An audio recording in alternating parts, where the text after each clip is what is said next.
Yeah, say it with me, people. It is Friday, and it means that we are heading into the first weekend in the NFL season after we witnessed that atrocity last night known as the Atlanta Falcons and the Philadelphia Eagles. Happy Friday to you. Thanks for stopping by. You may notice we've got a new phone number here to the show. We want to get your thoughts and opinions on what you saw and witnessed last night. Who did you end up betting on?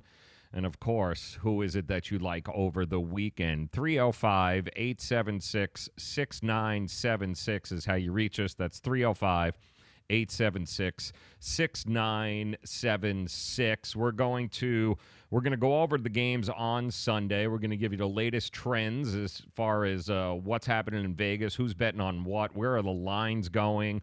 There are some glaring opportunities to be able to make some money here this weekend, and we will point out those trends. We'll point out the numbers that just don't make any sense at this particular point. But we hope that your Friday is going well, and we also want to thank our good friends over at Miami Acura for making us, making us part here of the family of WTF Sports TV. And they invite you to stop by and take a test drive, the all-new 2019 RDX at Miami Acura, 16601 South Dixie Highway, Palmetto Park, for those in the 305 and the 954. It is Miami Acura at 855-564-4669. Make sure you stop by. Tell them Joe sent you. Have all sorts of good stuff there. They've got the most amazing coffee and cookies and all of that good stuff there in the kitchen. I promise it's not like I don't know that, but I do know that. All right, let's talk about last night's game first before we get into what we are going to be playing on Sunday. The ratings are in, and the ratings aren't very good for the NFL. It is by far the lowest rated Thursday night football game over the last several years. 13.4 is what it drew. That was down 8% from last year's game. If you remember last year's, that was the Patriots and Chiefs. Chiefs ended up winning that game, by the way. That had a 14-6. And then the year prior to that, I believe, was the Broncos and the Panthers had a rematch, and that posted a 16-5. So the numbers aren't very good, although NBC is trying to spin this and get you to believe that it was actually a good night, because according to NBC, it is the highest rated event since the 2018 Winter Olympics. That is correct. So when you have to start comparing the Olympics to the NFL, that's an issue. I mean, all in all, 13.4 on a Thursday night. The weather didn't help. You had at least an hour, almost an hour and 15-minute weather delay. The game, with 28 penalties, no less, seemed like it just took forever. You're talking about a game that had as many combined penalties, 26, as it did points, which was only 30. That was a very hard game to watch, especially if you had to get up and go to work today. That was even harder for you to watch.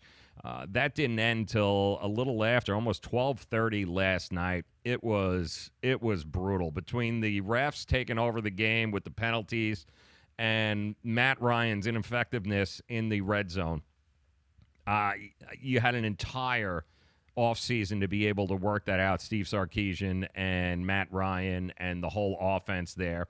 Outside of Julio Jones, there wasn't anybody else that played last night for the Atlanta Falcons.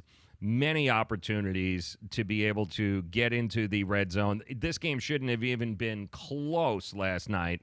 You're talking about the Falcons, who took the opening kickoff, marched down the field, took it right to the 1-yard line, and they pretty much sliced up Philadelphia's defense and could not once again put the ball in the end zone. Red zone efficiency was atrocious. The play calling was atrocious. I told you yesterday this game had under written all over it. Now, I ended up taking Atlanta. I had gotten 4.5 points earlier in the week, and I thought that was a gift. But as it turns out, when you're betting on the Atlanta Falcons, and I should have remembered this from years past, you're going to be disappointed. And that's exactly what happened last night to those of you that took the Atlanta Falcons and the points to win that game.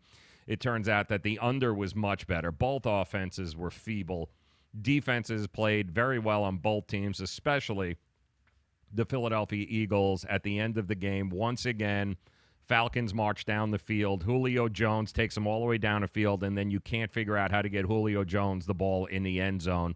And you really did have an entire offseason to figure it out. Year 2, Steve Sarkisian, and that Atlanta offense is stuck in neutral. And it's sad because they got a lot of weapons. They've got a lot of ability on that team, but they just 21 of 43 for Matt Ryan. Just an ugly interception near the pylon to kill a second-half drive as well. Julio Jones accounted for 169 of Atlanta's 299 in yards. That's okay. So Philadelphia decided last night that they were going to give Atlanta the opportunity. They basically said, Julio Jones is not going to beat us. You can throw to him. He can get 200 yards all day long. We're not putting him. He's not getting in the end zone, and that's pretty much what they did. And the Eagles had a whole bunch of people return to the lineup that we haven't seen in a long time. I know Darren Sproles was used a lot last night, and it was good to see him. We didn't see Darren Sproles. He got hurt, don't forget, last year in the playoffs. So we didn't see Darren Sproles at all last year, and especially in the playoffs. Also, linebacker Jordan Hicks, who recorded a sack last night. We didn't see him for much of last year in the second half and in the playoffs. And then, of course, Jason Peters, the perennial all-pro left tackle. Guess what? He was back anchoring the blind side over there for Nick Foles, and they were really good. It was really good to see those guys back on the field, and I know Eagles fans today are going, thank goodness, welcome back. If they can get Carson Wentz to actually throw the damn ball now and get Alshon Jeffrey there, Eagles, it wasn't pretty, but they are certainly effective, and they proved once again that mojo they had going on last year, yeah, they got it going on again. And also last night, if you didn't get it, if you didn't have a chance to watch it because, you have a life and you had to go to work this morning, the NFL still can't seem to figure out what a catch is. We had another situation with Julio Jones. Who else? He was the only one who caught any passes for the Falcons last night, but I know the NFL was attempting to simplify the whole catch process in the offseason, and it's quite obvious they're nowhere closer to figuring out what the hell a catch is and what it's not. He ended up catching a throw from Ryan. It was early on in the third quarter, and he bobbled it, and then he appeared to gain control as he was sliding out of bounds. However, the officials ruled that he didn't have possession as he was heading out of bounds. And, of course, the Falcons coach, Dan Quinn, he went to replay, and they didn't overturn it either. So a lot of people scratching their heads last night going, we still can't figure out what a catch is. And the other thing that people are having a hard time figuring out this morning with last night's game is what is an acceptable tackle and what is an unacceptable tackle when it comes to the quarterbacks. I don't know if you guys had a chance to see this. I'm going to play this replay for you. It was nothing short of just craziness that a flag was thrown on this play. And if this is what the season is going to be like, I'm not sure I'm going to be able to watch a whole lot of NFL games this year if we're throwing flags on plays like this. Check it out. If you didn't, if I can get it to play, it would be nice. You gotta love technology, boy. That's a good stuff here. Looks like I can't get it to play, so that's not going to work. But trust me when I tell you, the catch or the lack of the catch, or lack of tackle rather, was just absolutely brutal. He ended up, the Philadelphia Eagles ended up sacking. The Eagles ended up getting sacked. Nick Foles ended up getting sacked last night, and it was a bang-bang play. There was really no reason why a flag should have been thrown on this play. Let's see if we can get it now for you. And unfortunately, it was. And here it is. Guy falls down on top of him after sacking him, and for some reason or another, they decided that this was a penalty. That is right. Apparently, you're not allowed to go ahead and fall down and actually tackle a quarterback anymore in the NFL. Look at this. Yeah. And you can thank Aaron Rodgers for that. That was all Aaron Rodgers' fault last year when he got his collarbone broken. And the NFL's decided that we don't want any more of that. We don't want any more of our star quarterbacks, our star players being sidelined. So now, if you do tackle them, you're going to have to tackle them and then basically float away. You're not going to be able to put your weight on the quarterback. Don't fall on top of the quarterback if you sack him, because you're going to end up getting another flag just like this. That was a flag. Now, I know what you got. You've got Eagles players going. You got Eagles fans going, not for nothing, but the rules are the rules. And you got Falcons fans going, this is ridiculous. And as a football fan, I don't even know what the hell to make of that. If you're going to be throwing flags because, guys, you can't tackle the quarterback, then this league is becoming more and more unrecognizable each and every day. And you're going to wonder why the ratings are down. Well, the ratings are going to keep going down if you keep making football more like flag football and less like the game that we all love on Sundays. And a lot of takeaways from last night between the penalties, 26 of them in that game, and those flags there for what is what is a personal foul, what is hitting too hard, what is hitting with the crown of the helmet. I don't know what a tackle is. I don't know what a catch is anymore, and it's bad enough we can't figure out he caught the ball, it's in play. It's even worse if we can't figure out what a legitimate tackle is. So I think the NFL ought to look at that game last night. I don't know. I don't want to say I want to get through a first full weekend before we start throwing daggers at the refereeing, but you've got to be kidding me. No, can't figure out the catch, and we can't figure out what a legitimate tackle is. The NFL has an issue. They've got a big, big issue. But let's talk about some of these games over the weekend that are coming up on Sunday. I'm excited because anytime we can get football in play. First weekend, it is back. It is going to be fun. Let's talk about some of the week one predictions that we have. And we'll start first and foremost, Kansas City and the San Diego Chargers. Now, as far as the betting market goes, there hasn't been a whole hell of a lot going on in Vegas. There's been some money coming in lately on the over, so at 48, it opened up at 47. Now the over is at 48. Here are some of the trends that you're going to want to know when it comes to Andy Reid for this game. Andy Reid is a good bet following a bye week. His teams are 10-5 against the spread with 14 or more days between games. So if you expand this to the regular season with more than a week to prepare, Andy Reid's teams are 30-19 against the spread, which is pretty damn impressive. Now, unfortunately, this success for Andy Reid hasn't carried over into games with less than a week to prepare. As a matter of fact, Andy Reid teams are just 8-7 against the spread in home openers in opening games of the season. So, and that's since 2003. The Chargers, if they're going to be a real threat in the AFC this year, and I do think the Chargers have a chance of winning this division, then they're going to have to address two issues that have held them back in recent years. A, slow starts, and B, the Kansas City Chiefs, because they have not been able to get past the Chiefs, and that's been a huge, huge problem for them. And Phillip Rivers can't seem to figure out the Chiefs' defense either. Bob Sutton, the defense coordinator for the Chiefs, has been just lights out against. He's been a total pain in Phillip Rivers' ass over the years. Rivers against Bob Sutton coach defenses, 6 TDs, 13 INTs, going 0-8 against those teams. So Bob Sutton definitely knows how to scheme for Phillip Rivers. The Chargers and the Chiefs are both dealing with a massive injury on both sides. Joey Bosa could be out with a foot issue, and the Chiefs are not going to have Eric Berry, the safety. Both of those guys, in all likelihood, are going to be out. For the most part, the rest of the team is pretty healthy there. I do think that the only guy from a daily fantasy standpoint that is even worth considering if you're playing somebody I think that would have to be, of course, the tight end, Travis Kelce.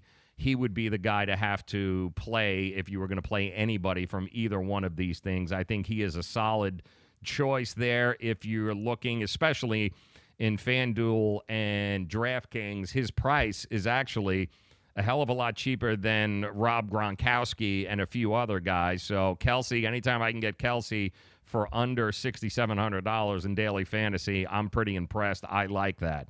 So the Chargers, the Chiefs, it's a very interesting matchup because of the fact that this is a rivalry of sorts. It's a division matchup, and I kind of like the over in this game. I don't know. We know that Kansas City, their defense on the road is atrocious. It's like night and day compared to how they play at home. That defense on the road is a different animal. I do anticipate that there's going to be a lot of high scoring in this game.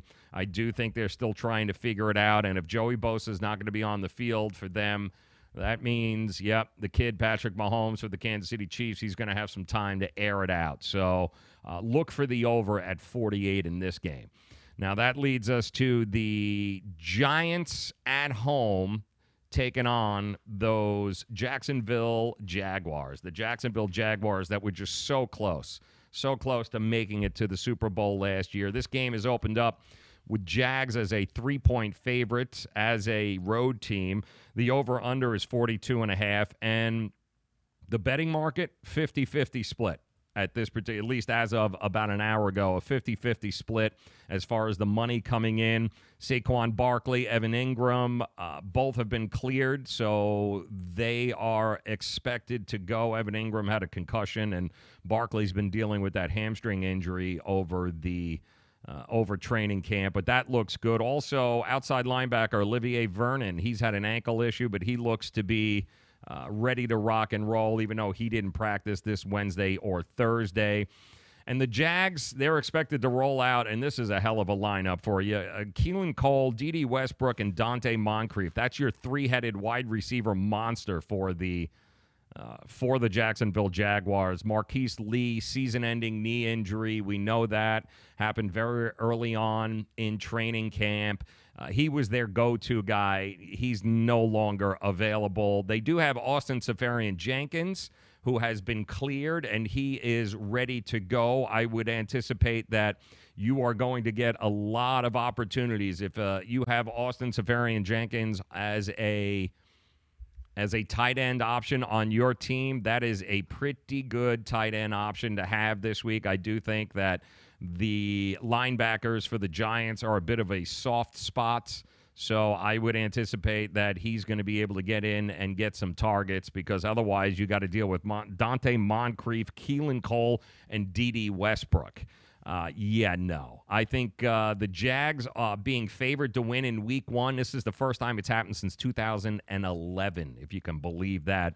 The Giants have not started the season as a home underdog since 2006. Giant fans have absolutely no idea what it's like to be a home underdog, and to start the season off like that, boy, oh boy, you've got a chip on the shoulder of Giants fans and a bunch of Giants players who don't think that they're being undervalued right now. So it shouldn't come as a total surprise, considering that this is now the 7th consecutive game with Eli Manning at quarterback that the Giants are listed as underdogs. So it's been a rough 12 to 18 months for the New York Giants.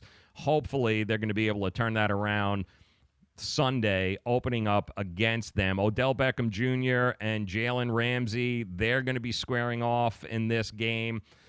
If you have Odell Beckham Jr. on your fantasy team, I don't know. Do you want to risk having him go up against Jaylen Ramsey and give you 2 points?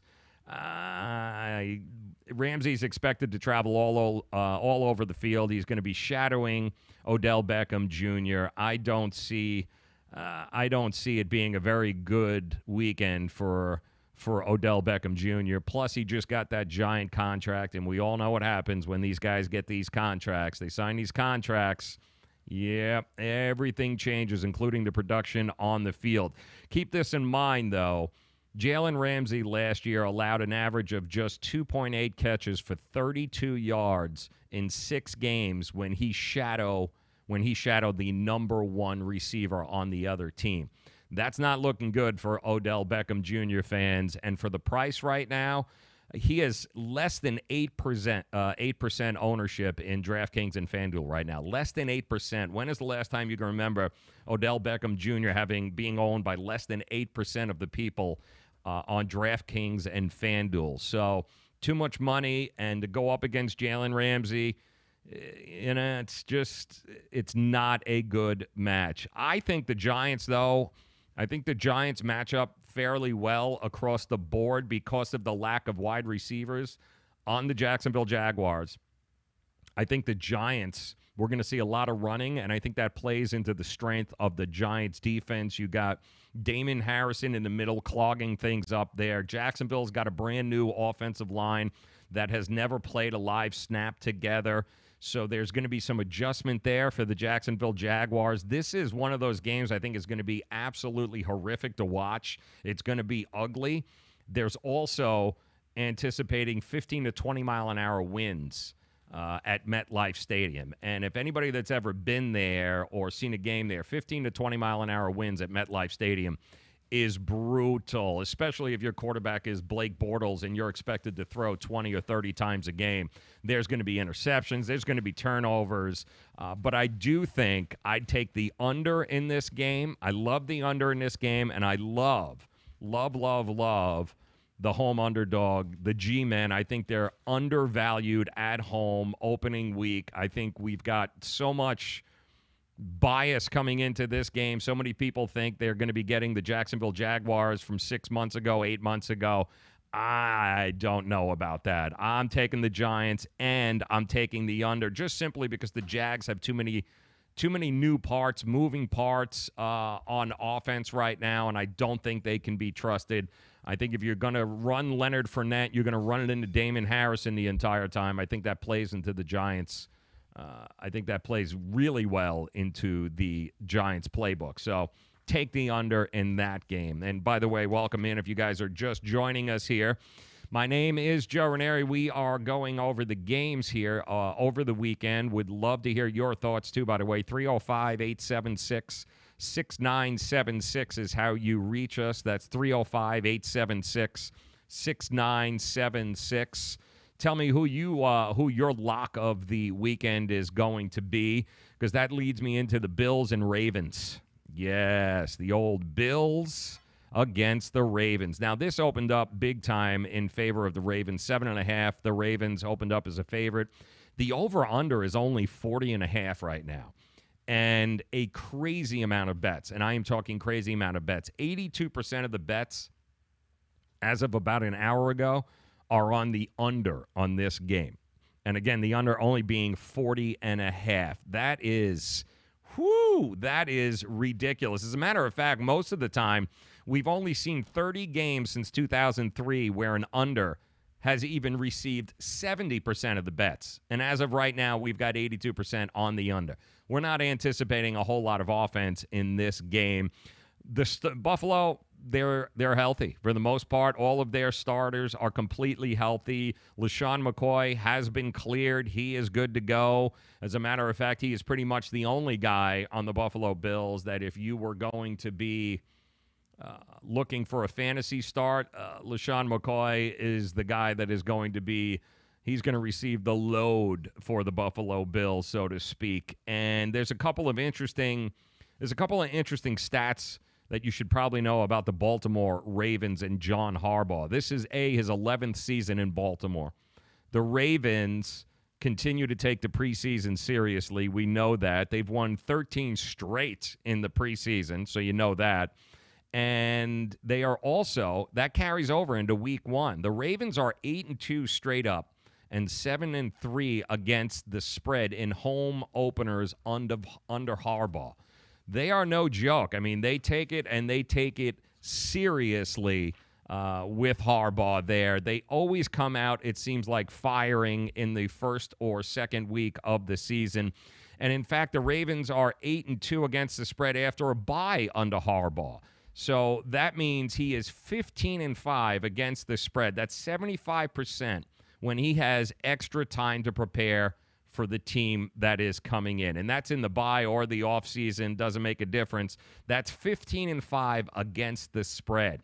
In all other games, by the way, he's about as mediocre as it comes. 62, 70, and 8, just about 47% on games where he just has the normal time to be able to prepare for the team. So keep that in mind. Mother Nature also looks like it's going to be wreaking some havoc in this game in Baltimore. Not so much a rain issue, but again, the wind, just like in MetLife Stadium, they are looking 12, 15, 20-mile-an-hour winds in this game. Keep that in mind before you make your play here. I told you LaShawn McCoy is the only guy worth carrying or playing on your fantasy team if you're going to be doing that. The Bills, 7.5 road dog is not ideal, but it's notable that, the Baltimore Ravens are tied for the 6th most rushing touchdowns allowed in 2017, again pointing to a great start for LaShawn McCoy. The Ravens are one of 3 teams this week to see the point spread that moved in their favor by at least 1 point, which means they got an awful lot of money coming their way. It's either Baltimore or nothing in this game here. I don't see how anybody can take a shot or a risk on playing the Buffalo Bills. 7.5, even at 8 points in some of the books that I see that it's gotten to at this point. I don't know. The Bills are going to be one of the worst teams in the NFL this year. The offensive line is in shambles. Nathan Peterman is going to be your quarterback. He's got absolutely nobody to throw the ball to. So I wouldn't anticipate seeing a whole lot of great things from the Buffalo Bills this year, and I don't think it's going to start off all that great. I like Baltimore here all day long. Lay the points and take them. And that leads us into one of the biggest locks of the weekend, and that would be the Cincinnati Bengals against the Indianapolis Colts.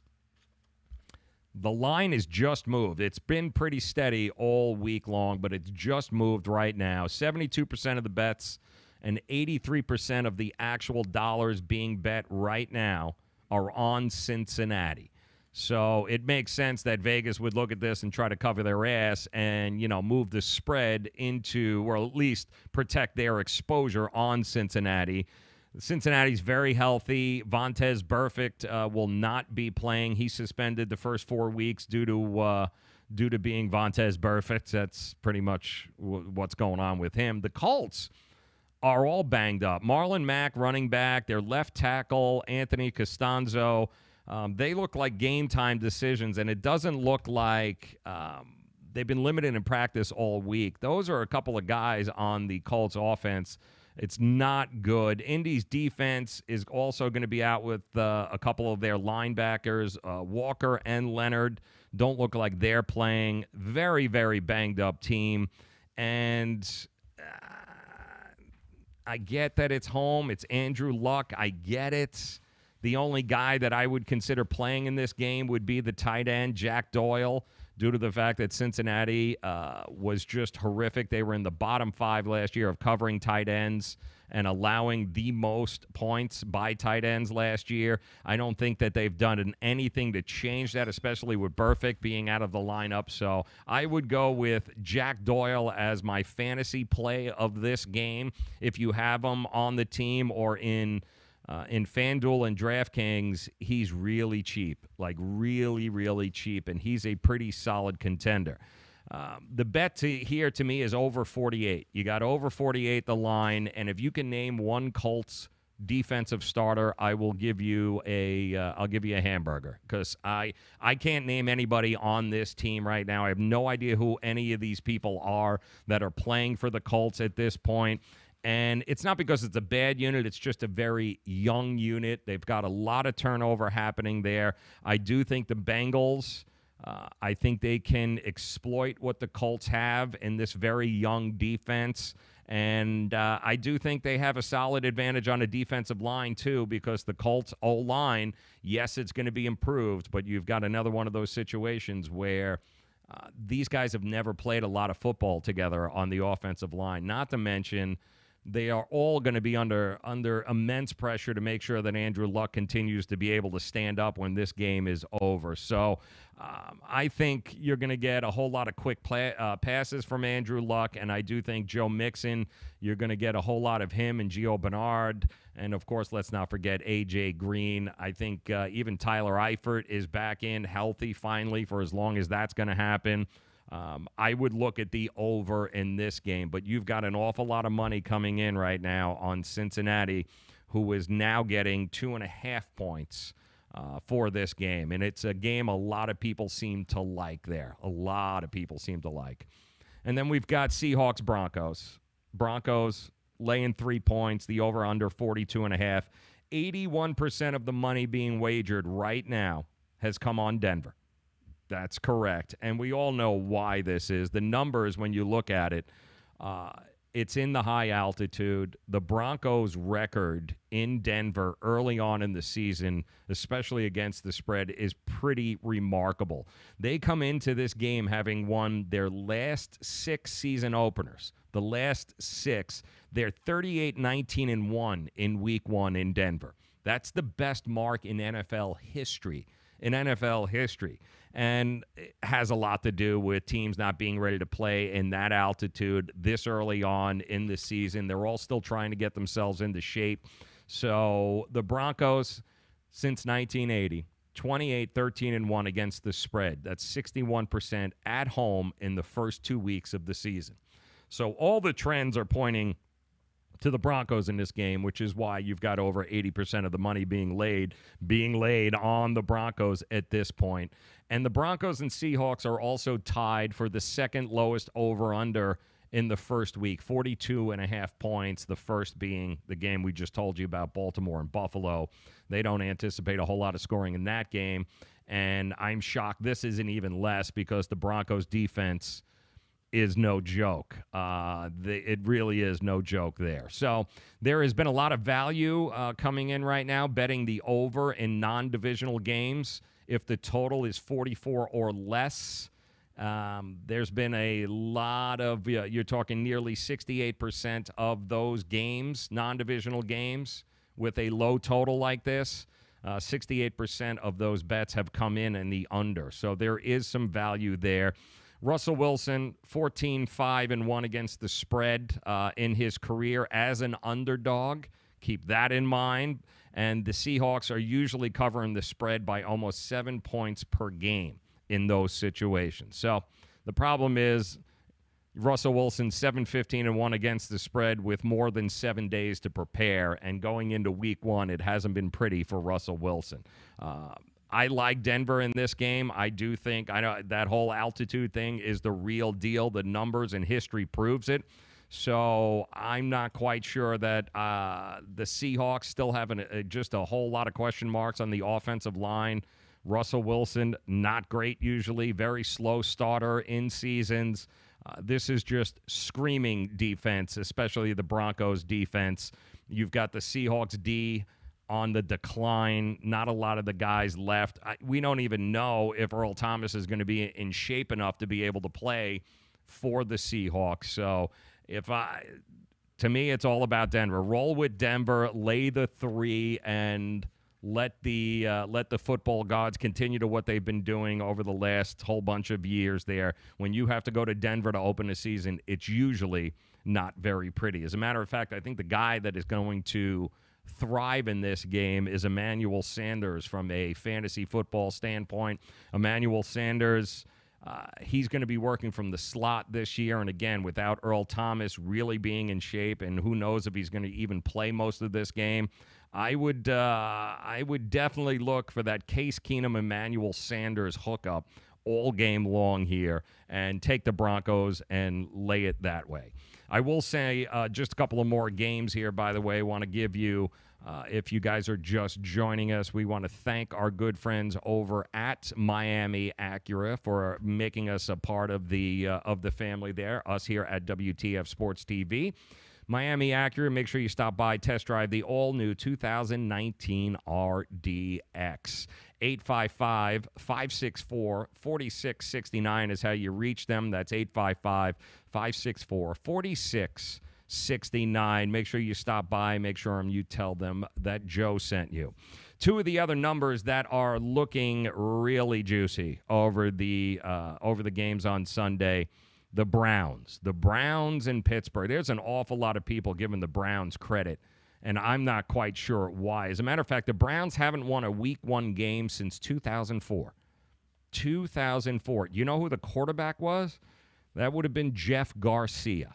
It has been that long, and yet we've got an awful lot of people laying an awful lot of money down, taking the 4.5 points here that Pittsburgh is laying, and they really do think that Cleveland is going to be able to cover. I don't see how that's even possible, but it's happening. But the numbers tell you, all you need to know is, look, they haven't won a Week 1 game since 2004. And I doubt whether they have Le'Veon Bell or not, it's not going to make a difference. There is no way the Steelers are going to lose to the Browns in Week 1. The other game and the other numbers that are very, very interesting you got to keep an eye on, over the last 25 years, Week 1's biggest favorites have gone 12 and 22 against the spread. That's 35% against the spread.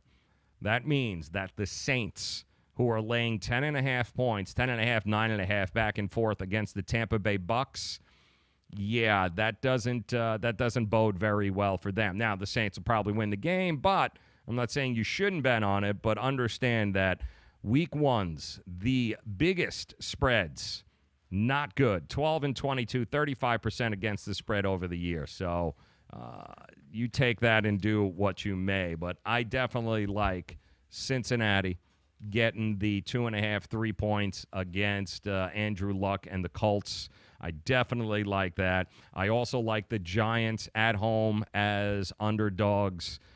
They're also getting 3 points. I think that's just too much uncertainty under the offense at Jacksonville at this particular point. So those are my two favorites at this point. And one of the trendy picks that you also have to keep an eye on over the weekend, the Chicago Bears and the Green Bay Packers. The Chicago Bears have been in the spotlight and garnering the headlines now for what? The last month, or at least the last couple of weeks with the Khalil Mack trade. And that's all people are talking about.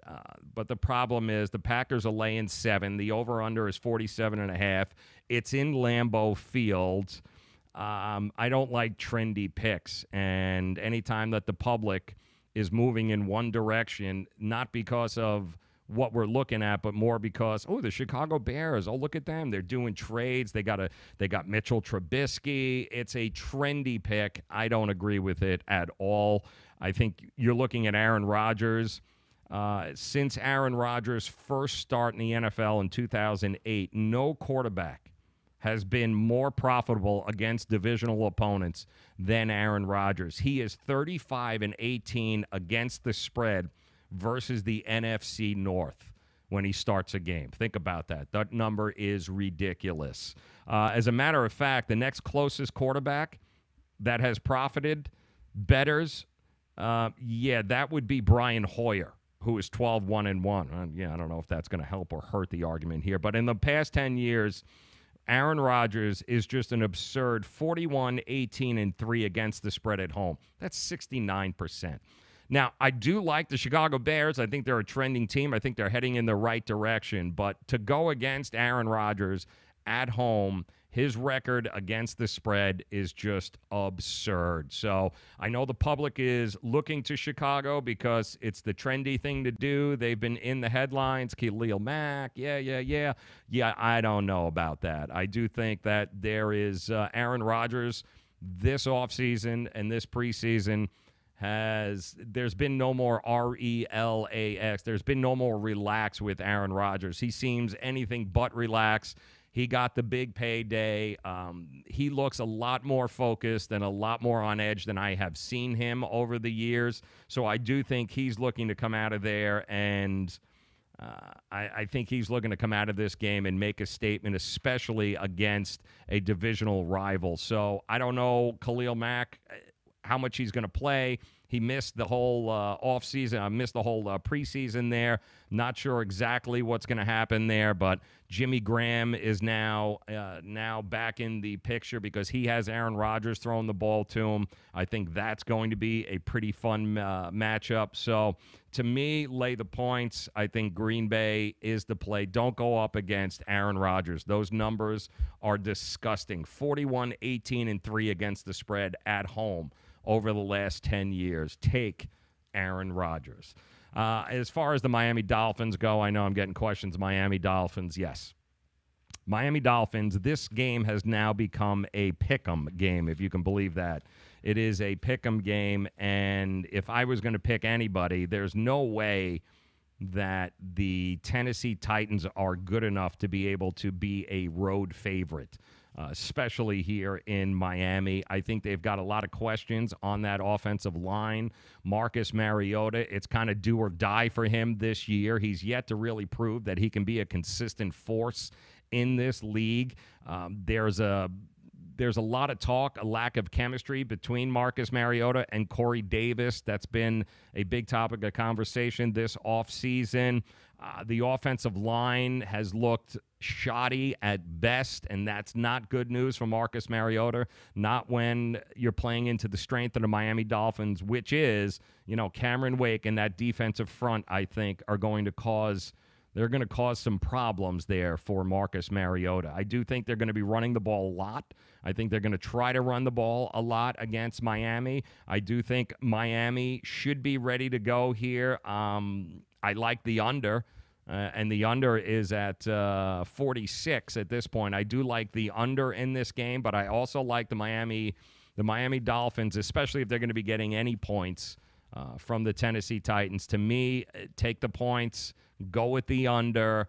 I do like the matchup of the Titans offensive line versus the Dolphins defensive front there. I think it's going to be a long day for Derrick Henry and for Marcus Mariota. So I'm going Dolphins as well there.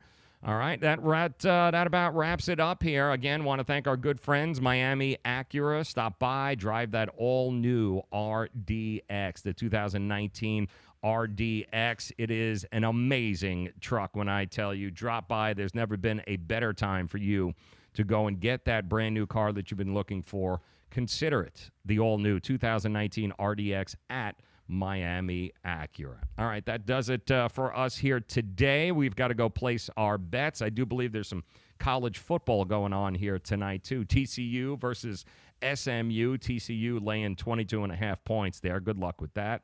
Also, Tiger Woods. Tiger Woods opened up with a 62 yesterday at the BMW Championship. Followed that up with a 70 today. He's at 8 under. And his playing partner there, Rory McIlroy, who also shot a 62 yesterday, he shot a 69. So he's now 9 under. So Xavier Bogaerts or somebody, no, or maybe that's just that might be I might have had that guy's name wrong. Hold on. I'm sorry, Xander Souffle, because Xander Bogaerts is actually on the Red Sox. Xander Souffle, I can't even buy a vowel there. 13 under par. Justin Rose second, Keegan Bradley third, Ricky Fowler climbing up the leaderboard, 265s. He's at 10 under.